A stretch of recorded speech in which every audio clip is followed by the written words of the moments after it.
The one of one is missing.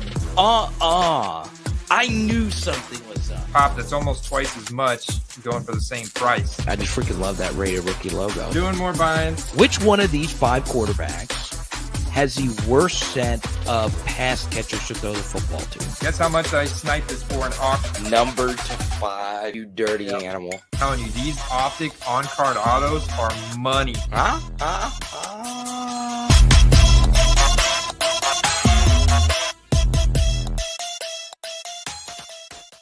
Yes, indeed.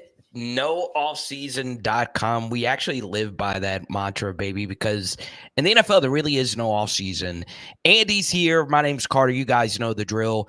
Give us your best thoughts on anything and everything football cards. We go live every Tuesday, but even if you're watching this down the road, listening to this via podcast, let us know down below if you have any questions, comments, and so on and so on. And Andy, the biggest story of this past week was the NFL Combine and the reactions to all of it.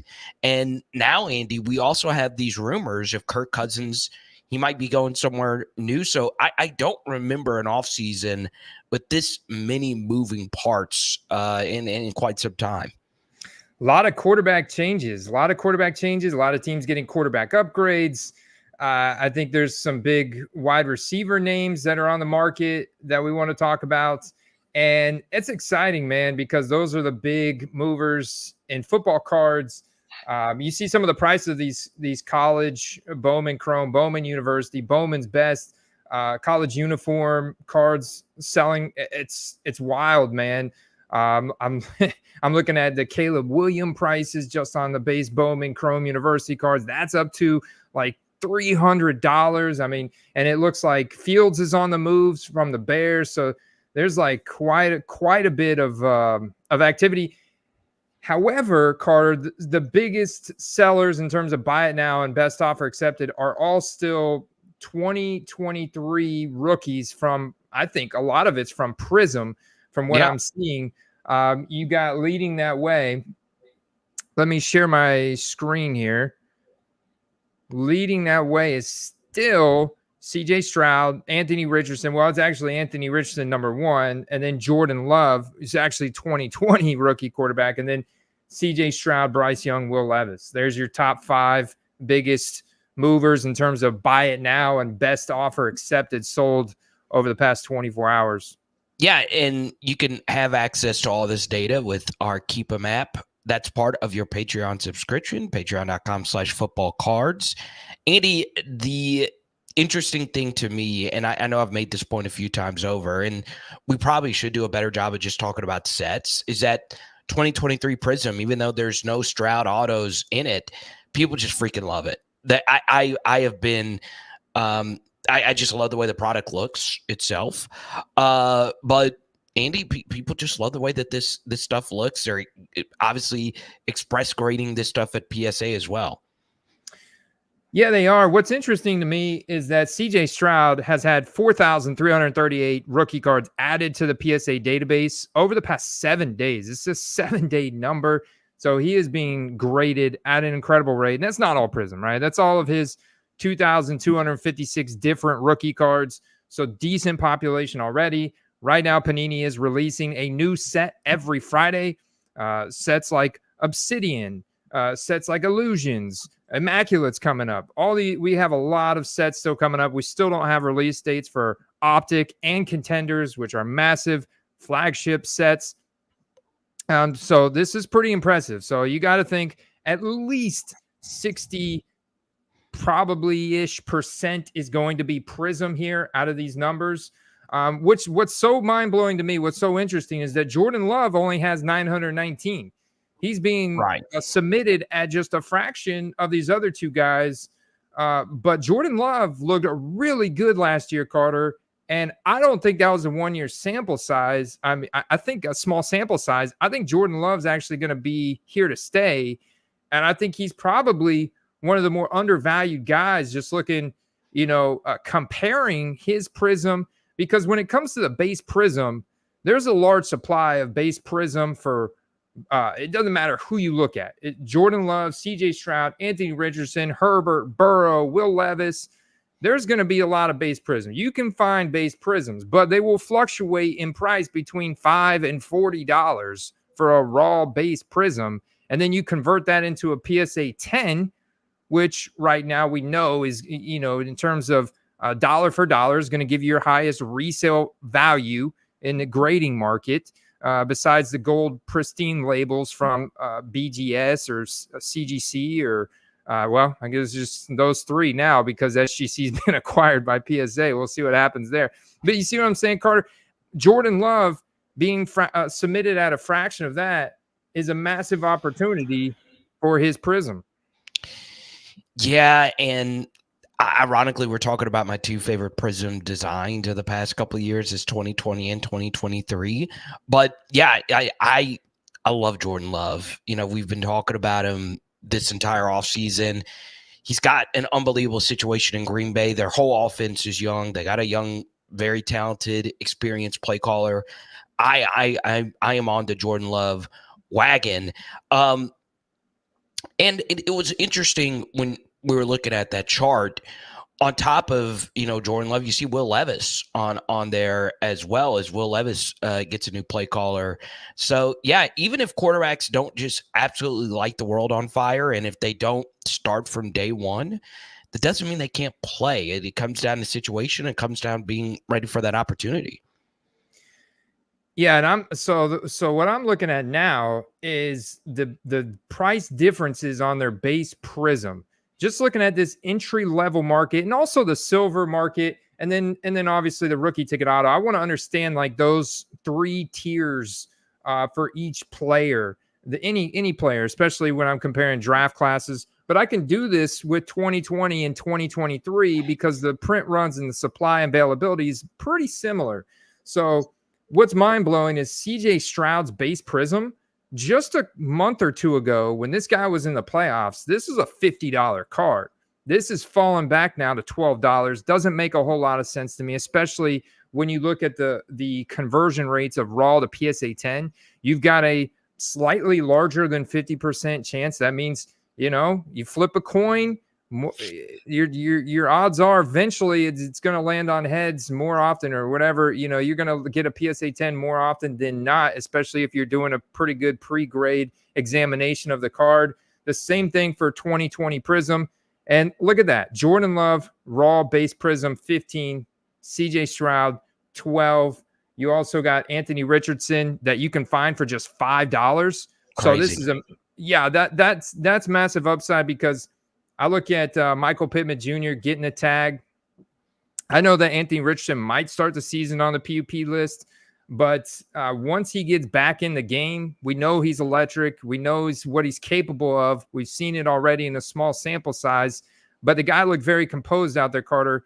And those PSA 10 base prisms are very liquid market, very popular, very desirable. People will impulse buy $100 to $150 base prism PSA 10 for a ultra popular, superstar quarterback. And we don't need to see much when it comes to a rookie. And he's still pretty much a rookie because he missed most of his rookie season. We said to Perry, we said to Family Burliner, and our first question of the day from super duper diehard viewer Gabe Davis. Gabe's still looking for his home next year. I love it. He says he's been buying Bryce Young like it's his job, Andy. Wow. I mean, it makes sense because if you look at, you compare Bryce Young to the rest of AR, CJ Stroud, Will Levis. Bryce Young is very cheap. Very cheap. Just a couple dollars like the rest of them. So, and it's when you talk about Bryce Young, I think you can say because of the draft capital and because of his college resume playing with Alabama, or playing for Alabama, I should say, and the fact that he just has that number one overall pick draft capital, and now he's getting all these, new coaching, new coordinator, hopefully big wide receiver upgrade in free agency. That'll be an immediate hype spike. He's also, as you saw, being submitted to PSA at a pretty high rate, about a fourth of that of CJ Stroud, but half of Anthony Richardson. So about 1,000 new Bryce Young cards added to the PSA database over the past 7 days. He's also got a very healthy supply. So if you wanted to get in on this rookie quarterback market, the second-year quarterbacks, which I think are a big opportunity this year, like Will Levis and Bryce Young and even Anthony Richardson. And obviously, as you've seen some of those CJ Strouds, I mean, orange discos for 25, silver prisms for 84. Now, if this grades a 10, this is the kind of card graded a 10 with PSA. It can be a $500-$600 card.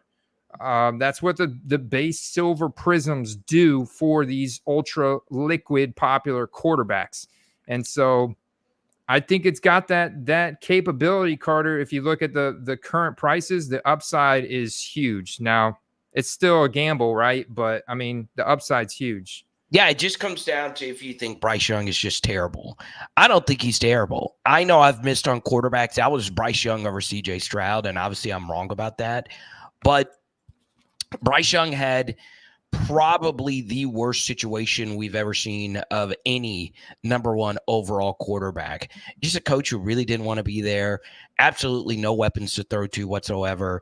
You look at his wide receivers, Andy, some of the lowest separator scores you'll see. And some of those guys are LSU guys. It pains me to say it. But Bryce, you know they're going to upgrade at wide receiver. This is a deep wide receiver class. I think you will see the Panthers take not one but two wide receivers in this draft and maybe go add somebody in free agency. So with Bryce not being subbed as much as the other quarterbacks, I think there is a buy opportunity for him to have at least some semblance of a rebound in year two. And Andy, he's in a weaker division in the NFC South. So I kind of like the idea from Gabe buying some Bryce Young here.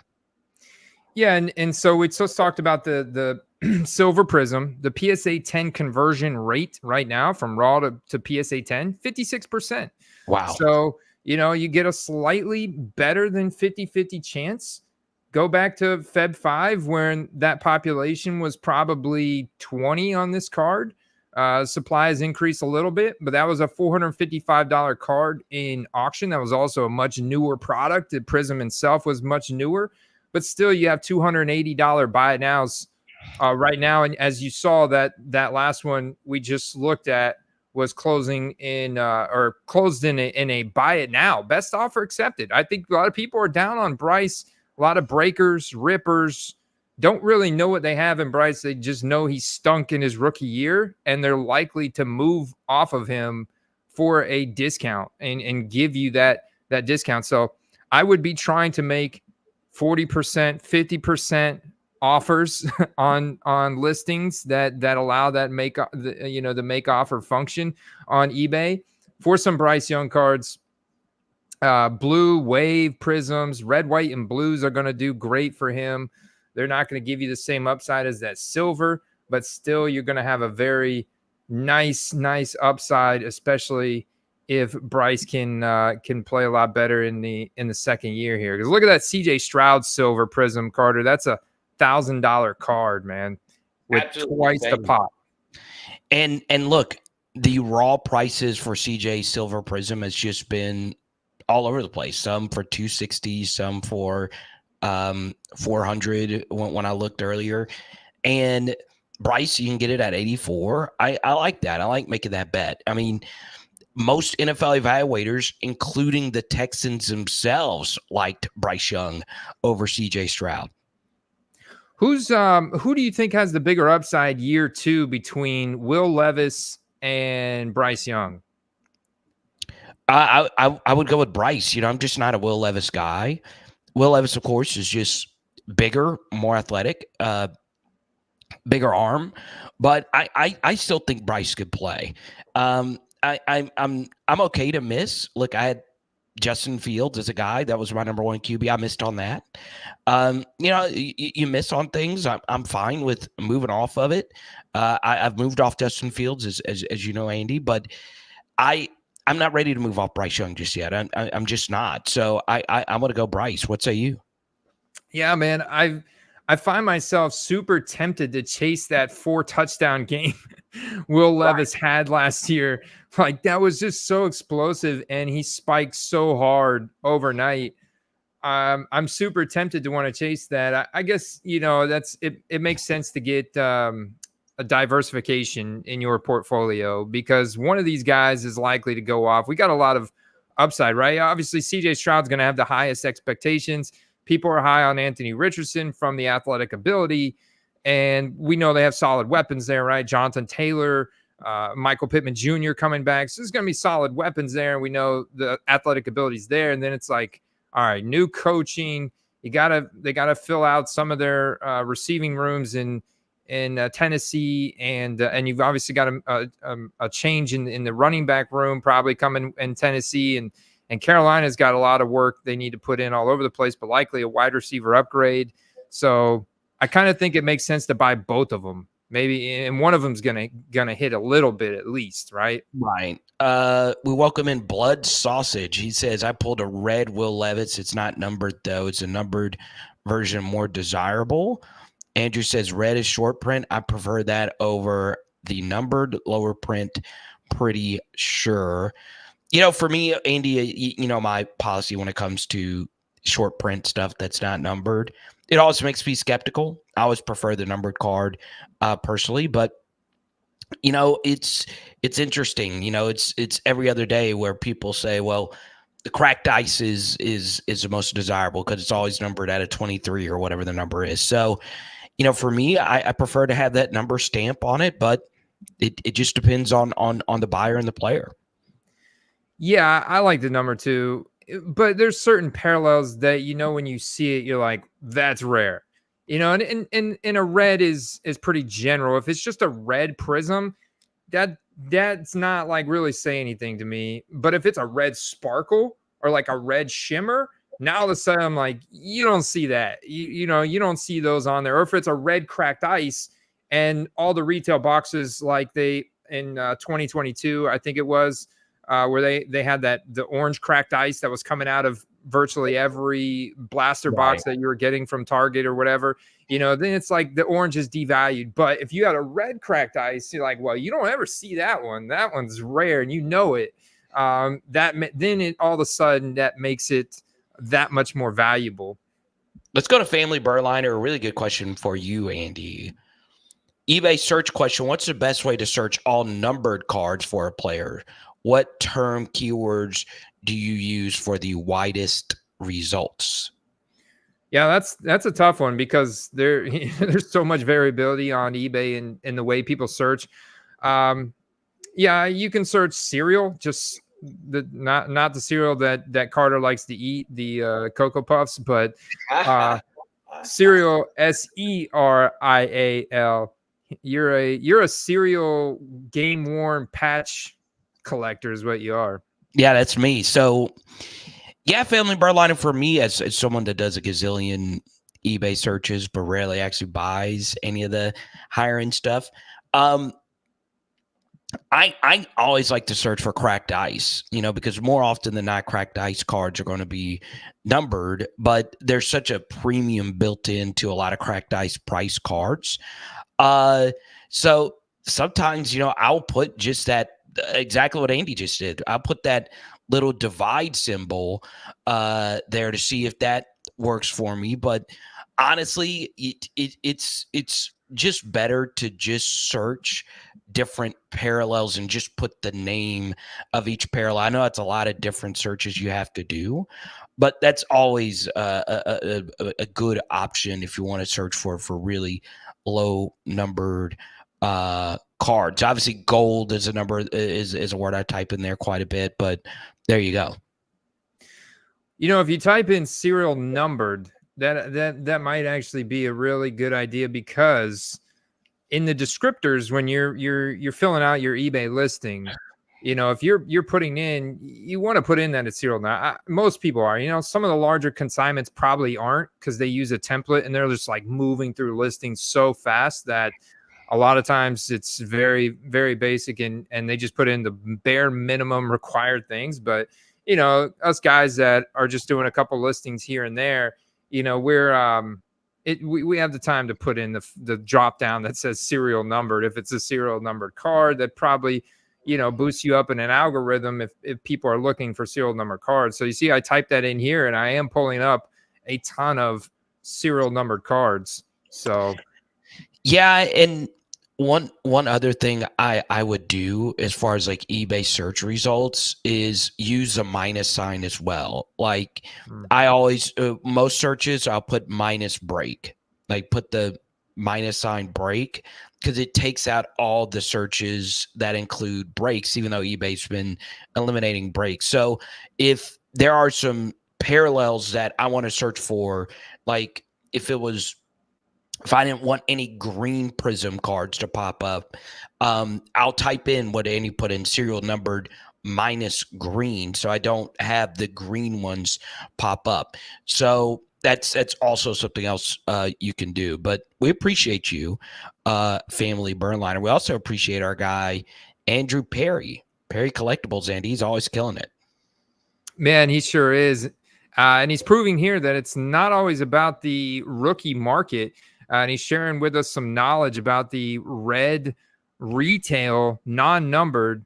Used to be printed to 7 copies. Pretty sure it's more like 15 now, but 15, I mean, that's still insanely rare. That's basically considered, I think, if you look at Flawless, for example, they have a ruby parallel, ruby red, that is serial numbered to 15. Super rare card. They actually input the gem in the card, a ruby gem in the card. But Andrew Perry just sold a 3rd-year T. Higgins retail red non-numbered for $31 raw and off-centered. So that's a little nugget, man. You want to look for when a card is known by the hobby to be super short print, then that's definitely gonna be popping in value. Not only rookie but veteran too, man. Let's go to Mark before we get to hobby tip of the week.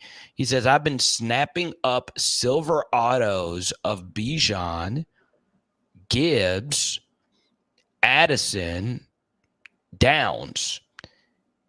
And he asked us if we are buying Puka or Laporta. I'm staying away from Puka and Laporta because their prices are pretty high.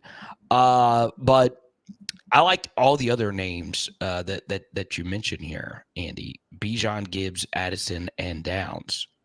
Yeah, if you're buying the Puka, he's come down a little bit. His silver prism now an average of $36. But go and compare that to your boy Justin Jefferson from 2020.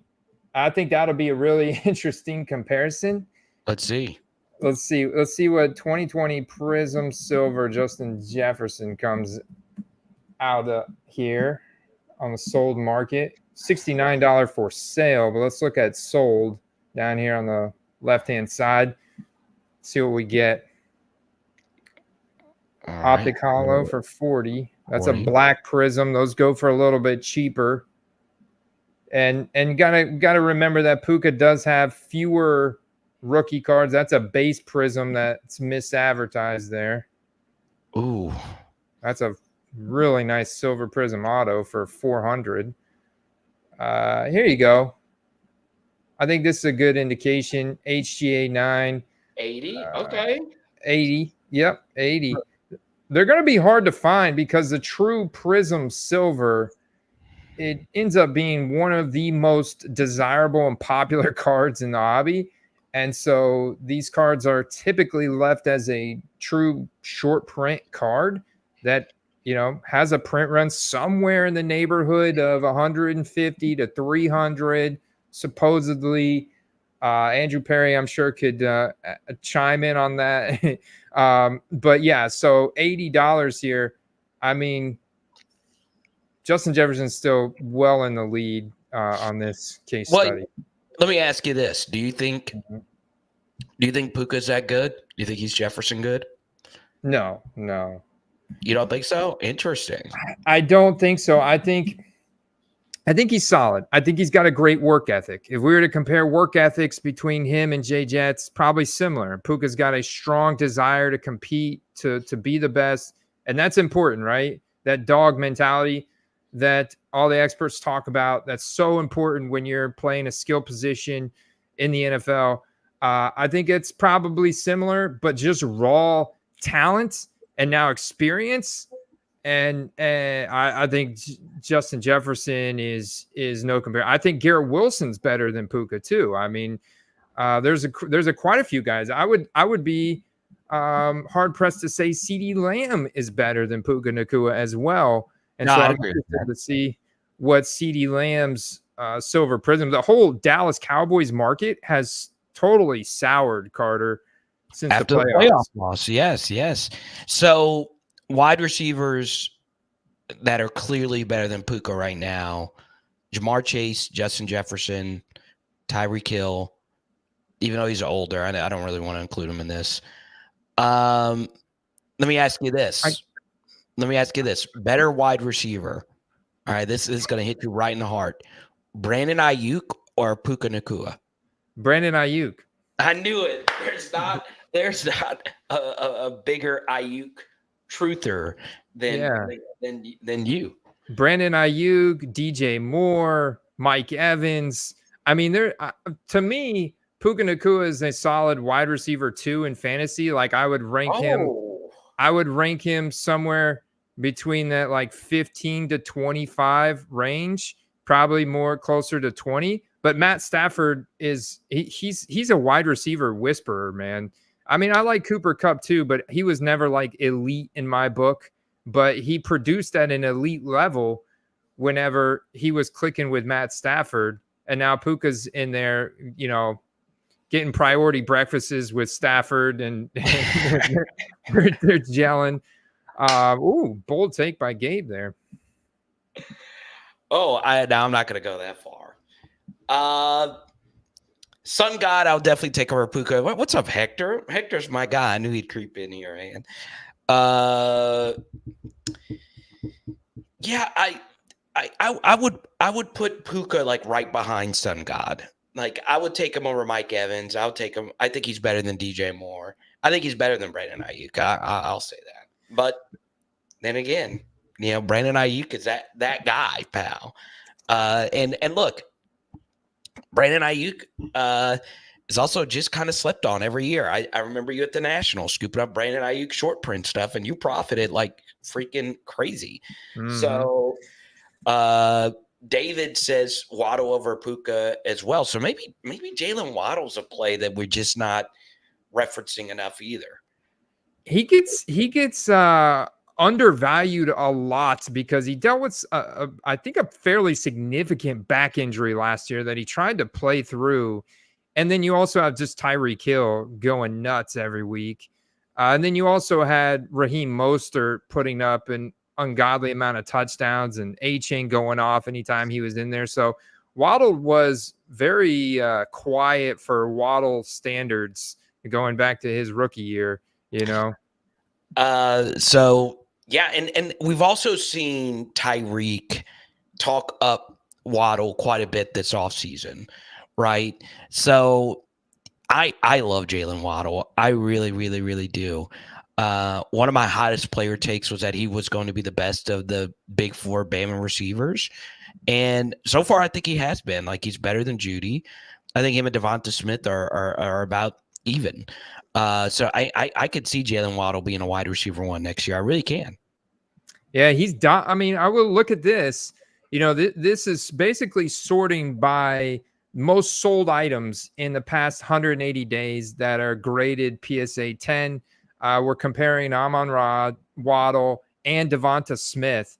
And Waddle's dominating this top 10 list right here, or top 12 of what you guys are seeing. You got a few Amon-Ra St. Brown. Like Amon-Ra is probably what? His Blue Optic, Base Donruss, Base Optic, Press Proof Premium, PSA 10. And then his, believe it or not, Phoenix Fireburst is up 22% over the past 6 months. And so that's up there as well. But you see Jalen Waddle. So yeah, I mean, they're pretty much neck and neck in terms of sold volume. And I think people are buying a lot of Waddle because his prices have come back down after last year.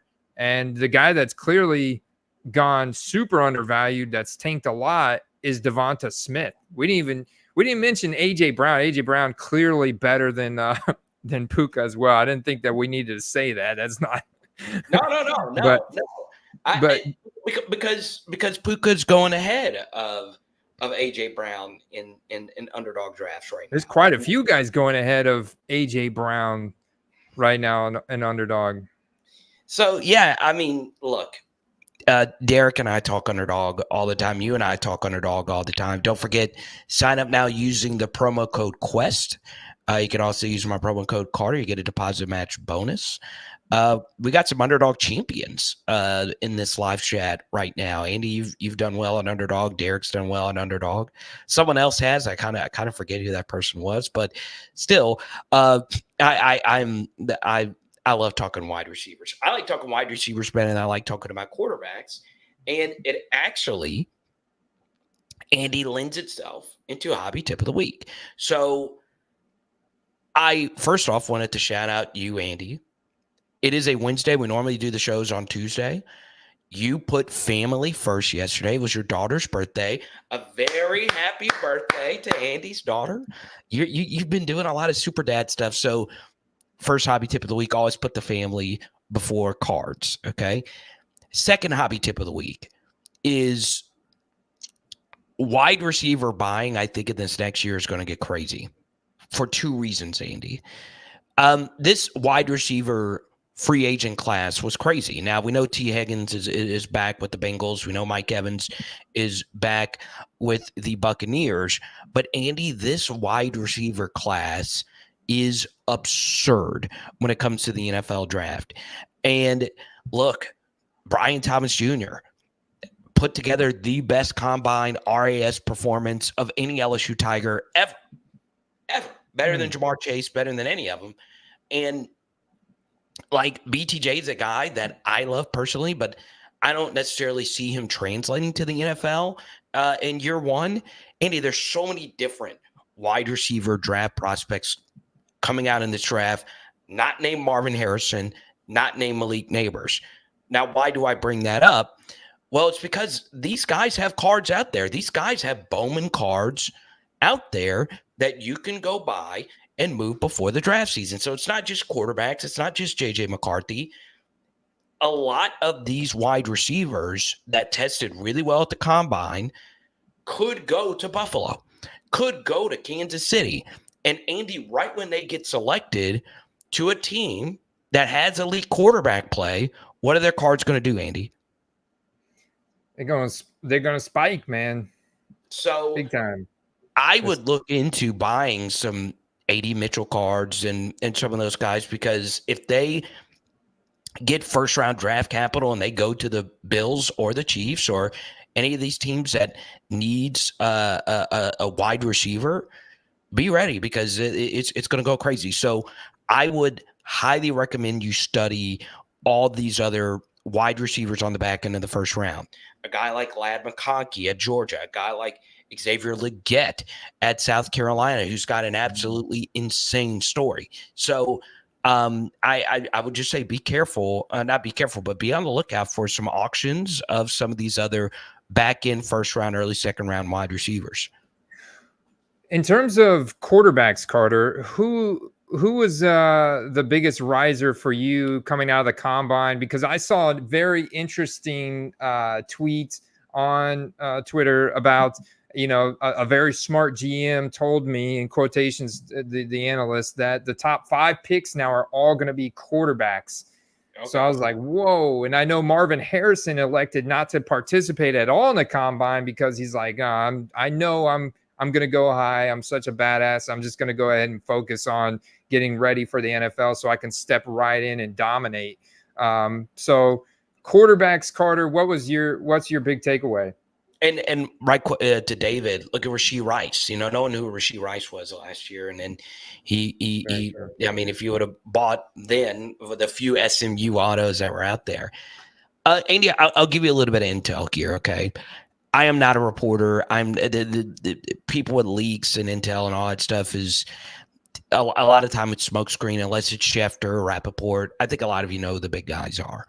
But a few months ago, I got information from someone I trust with NFL connections that J.J. McCarthy would go before Jaden Daniels in the NFL draft.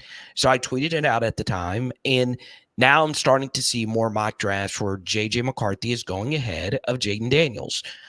That would not shock me. Now, do I agree with that? Heavens no. I would take Jaden Daniels as the best quarterback in this draft. I know it's my bias speaking just a little bit, but if you have a chance to get the next Lamar Jackson, go get him. And Jaden had some shortfalls, of course. There's a lot of skepticism about his passing ability and so on, but it would not shock me if J.J. McCarthy is a top 5 NFL draft selection, and it would not shock me if you see a team like Minnesota or Denver move into that top 5 to go get him. So be ready for that. Andy, a quarterback that I would keep an eye out for is Spencer Rattler. Okay. I did a video on the NFL channel yesterday, Power Hour NFL. His measurables and career is the exact same trajectory as Brock Purdy. It's all the way down to the T. They're both from Arizona. Their college stats were near the same. Their athleticism marks, height, weight, the same. The way they talk, nearly the same. Rattler, if he gets into the right situation as a backup, I think he could play in the NFL. I really do. So that's a name that I would keep an eye out for. But I do agree with you, Andy. I could see the first 5 picks all being quarterbacks, but I think at some point Marvin Harrison for sure will be a lock for the top 5. And I would not shock me if Rome actually jumps Malik Neighbors as well. Oof. Interesting, man. Yeah, I'm looking at some of these Spencer Rattler prices right now. They're pretty cheap. I mean, unlicensed product, mainly Sage, Leaf, and stuff, but very low risk when you can get a little Leaf, got the little Leaf RC logo with the rookie auto out of 99 for $14-15. I mean, very low downside, got a lot of upside with a limited supply. That's an interesting one, Carter. I love the takes. My sneaky play right now for you guys is going to be my play of the week. Let's go. Is going to be Calvin Ridley from the Jacksonville Jaguars. Tag deadline's expired. The new league year starts. Everybody, we've got draft mode like kicked up to a second gear, right? Everybody's focused on these college prospects coming out, but there's going to be some big waves made in free agency before that, and I think it's going to be Calvin Ridley, and there's a good possibility he goes to Calvin Ridley to the Chiefs, Calvin Ridley to the Chargers, Calvin Ridley. There's a few scenarios, a few landing spots Calvin Ridley goes to that are big for him, that he steps in as a true X receiver. And a lot of people were down on him because he didn't have a top 12 performing year last year. But look at the metrics. When Trevor Lawrence was pressured, Calvin Ridley was number 1 on the team in target share. So that was his guy, his go-to guy that he looked for. Deep ball target rate by Trevor Lawrence, number 1 on the team. Red zone target rate by Trevor Lawrence, number 1 on the team. Inside the 10-yard line, number 1 on the team. Need I say more? So it's like he wasn't top 12 worthy, but all the study on film was that Ridley was still really solid, and there's a lot of juice left in the tank. And combined with a nice scarcity on 2018 rookie cards, I think he's a great play. Yeah, I think he still has some juice. My concern, Andy, is I just think if Kansas City were to go get someone like him, they're going to want a discount. And Calvin Ridley has just missed out on some contracts and some money and some of the prime of his career. That it just feels like he's going to Carolina or somewhere where they're willing to pay him the most, right? Like an undesirable situation. But if he does go to one of these spots, watch out. I still think he could play. I really do think so. I think that Jacksonville offense last year was very weird. So we'll see what happens. So my play of the week was actually going to be Spencer Rattler. So that's about where I was, because I spent all day yesterday looking at Spencer Rattler tape. And if I can get an auto of his for, like you showed just a minute ago, $10-15, sure, I'll go buy one, see what happens. And Hector made some good points, right? Maybe some of these wide receivers are better bought, during the season next year where there's more product out. You could see there's many different ways you can buy. And it's never too early to look for 2025. I think I saw David make that point. Yeah, you could look forward to the 2025 class, the Quinn Ewers of the world. But at this point, I just don't know if there's any quarterbacks for the 2025 class that's even worth buying at this point, because there's just not anyone that has really stuck out to me when it comes to the NFL draft. So there you go. And remember, Carter, this would be my last hobby tip. Let's go. Last year, a big learning lesson. What a big thing that we learned. Second year wide receivers, most of them, if you look at all the top ones, right, coming into the season, Garrett Wilson, Christian Watson, Drake London, to name three of them, all tanked in value, and you could buy their cards super cheap in November. Now, a lot of them have rebounded because there's a lot of speculation and rumors and anticipation, expectation coming up for the draft and upcoming season. But back in November, when we've seen there is a great time to buy football cards because there's a really nice dip, what we call the mid-season dip or the mid-season lull, if you will. And that's a great time to buy second-year wide receivers. So the guys coming from last year, Puka's a prime example. They have more product out. A lot of times Panini now is releasing their flagship like Select or Optic or National Treasures or maybe Contenders this year. And I still haven't seen a date for it. In the summer, this summer after the draft, going into the season, and midway through the season is when you have your best opportunity to snipe those second-year wide receivers. And we saw this last year. We saw it the year before. So I love that tip right there. Yeah, and one more thing, and if you've seen me stretching my neck a lot, I actually hurt myself lifting weights. I've been doing the Andy weightlifting class. You got to carry during all these live streams, and now I'm trying to carry your weight, and I'm like, God, dude, you're getting ripped, man. You're getting absolutely shredded. I love it. I'm trying to get on your level, man. One thing I'll say about November, I know it's March, no one wants to hear about November. That's been my most profitable month buying cards, is November.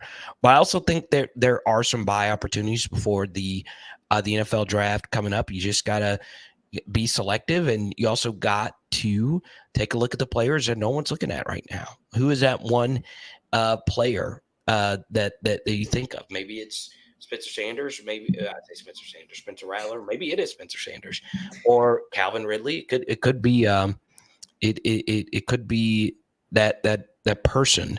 Gabe says Pratt, the Tulane quarterback, looks like doo-doo. But Sam Hartman is a guy. Andy, what do you think about Sam Hartman? Well, he just I saw that he ran a 4.8. He had fantastic hair, so we'll give him that. He played for Notre Dame, right? Notre Dame and Wake Forest. Yep. Yeah. So solid college program. I mean, I don't know enough about his throwing mechanics and his efficiency metrics to make, but at the same time, like, quarterbacks are such a hard thing to predict breakout. Like, you can look at wide receivers and they can say, okay, athletic measurables, what's their explosiveness, what's their burst, what's their top end speed, and then how good was their route running in college? Like, did they have target competition in college? Who else was in the wide receiver room with them? And what kind of routes were they running? How complex were they? How much separation were they getting? What division they play in? What was the type of defense that they were playing? But with quarterbacks, I feel like it's a lot harder to predict these next NFL superstars when it comes to quarterbacks. You have a little bit easier time with wide receivers, and especially an easier time, I think, with running backs, when it's even more indicative that size, speed, specimen converting over to the NFL. Yeah, draft capital and all of it. Here's one thing I would say about this quarterback class, and it doesn't have anything to do with football cards, but just in general. There are a lot of quarterbacks in this crop that should not have been playing college football last season. And Jaden Daniels is one of them. He was a year 5 guy. He was a 5-year starter, but because of the COVID year, he got an extra year. Bo Nix was a year 6 guy. Michael Penix was a year 6 guy. So Sam Hartman was a year 6, year 5 guy. And they got this extra year of eligibility. A lot of these players wouldn't be where they are right now in terms of NFL draft because of that extra year.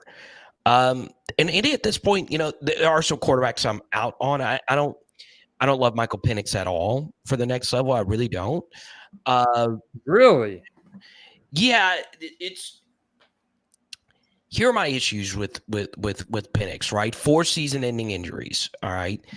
Also, last season, according to Rich Rebar, one of the best fantasy analysts out there, the intermediate middle of the field was open more in the NFL than it's ever been, ever.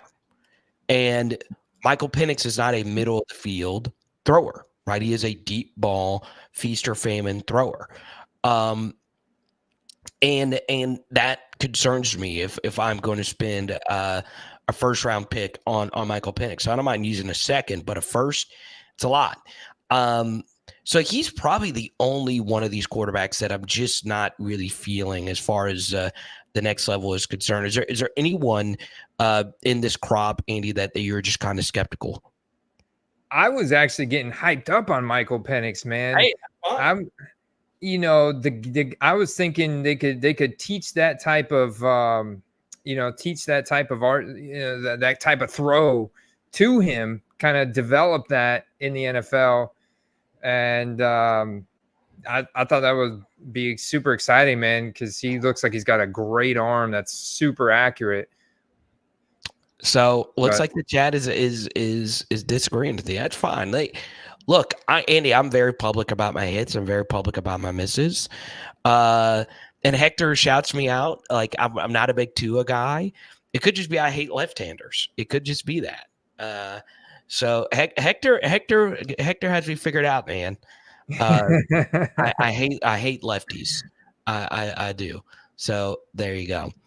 Andy, great show. Is there anything else you want to get to before we skedaddle? No, I know we got to get you out of here. We're actually getting back to a normal schedule next week, guys. We've been going like Wednesday. Last week, Carter was sick, and plus my schedule was off. So I'm excited about those interviews and videos from CGC coming out next week.